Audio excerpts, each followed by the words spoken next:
As many as 6.8 million people in the U.S. have alopecia areata, including NFL quarterback Joshua Dobbs. Dr. Freda Lewis-Hall at Pfizer spoke with him. Here's his story. So Joshua, thank you so much for joining me today. Thank you for having me, Dr. Freda. It's an honor to be here. Well, it's so exciting because here you are, a quarterback for the Jacksonville Jaguars, a degree in aerospace engineering, in the middle of your off-season training, doing an internship at NASA. Yes. And then joining us to talk about alopecia areata. So grateful. So let me ask you, let's get started with, when were you first diagnosed with alopecia areata? So I was first diagnosed when I was 8, in the 3rd grade, actually. So once you found out what was causing your hair loss, what did you do next? So at that time, we started the typical treatments. There were topical creams, cortisone shots, and my hair grew back.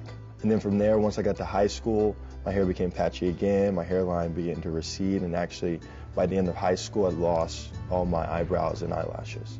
So disappointing? Of course.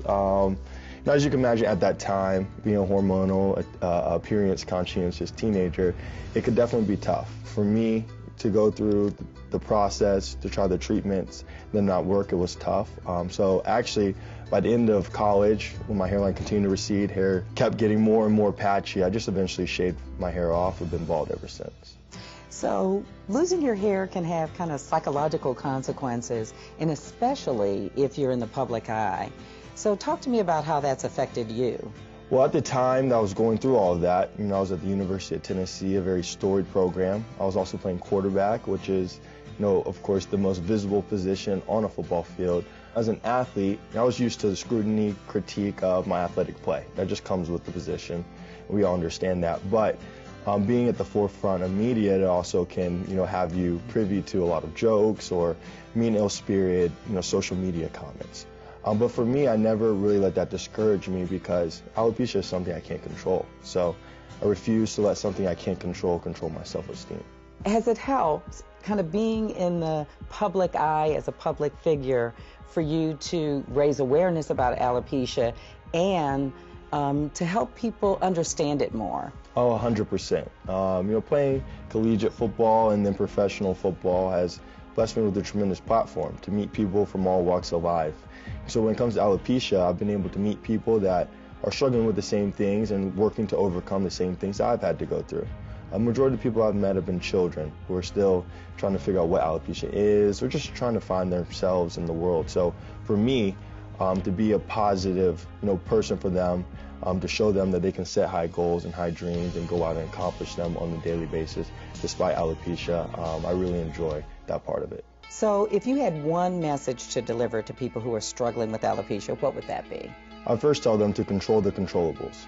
Control what you can control, and everything else will take care of itself. Not everyone's going to understand your struggles, and that's okay. And also, alopecia is nothing to be ashamed or afraid of. Every day, a lot of people are struggling with something, whether they're hiding or something that might be visible. For us, alopecia is extremely visible. However, it doesn't have to deter you from your dreams and your goals. Accept who you are as a person and just work hard to achieve your dreams, because just the fact you can't grow hair shouldn't stop you. Well, thank you so much again for being with us today. Thank you for having me. It's been an honor. What an inspiring story. And Dr. Freda, can you explain to us how having alopecia causes hair loss? So there are many types of alopecia. The type that Josh has, areata, is an autoimmune disease that causes the body's immune system to mistakenly attack healthy hair follicles. And this can cause patchy hair loss on the face, on the scalp, and on other parts of the body. Hair loss and regrowth may be unpredictable and cyclical for many years, which can be quite stressful. People of all ages, both sexes, of all ethnic groups are at risk, but it is most commonly found in adolescence or before the age of 30. It is more likely to occur in a person who has a close family member with the disease or a family history of autoimmune disorders, such as type 1 diabetes, rheumatoid arthritis, or lupus. There can also be psychological effects of having this disorder. Hair loss and changes in appearance can have a profound effect on self-esteem and on quality of life. And sometimes people with alopecia go on to develop anxiety, depression, and other emotional issues. So sometimes finding and joining a support group can be helpful with coping. Such a great point. And although there is currently no cure for the type of alopecia that Josh has, there may be ways to manage the symptoms. Talk to your doctor about strategies to regrow hair or slow down hair loss. It's also important to take certain health precautions like wearing sunscreen or a hat to protect your scalp from the sun. Absolutely, and there's lots to know about this. So for more information and for more resources, you can go to gethealthystayhealthy.com, and of course, while you're there, you can sign up for our monthly newsletter. As always, Dr. Freda, thank you for Thank being you. here, and a special thanks to NFL quarterback Joshua Dobbs for sharing his story with us today.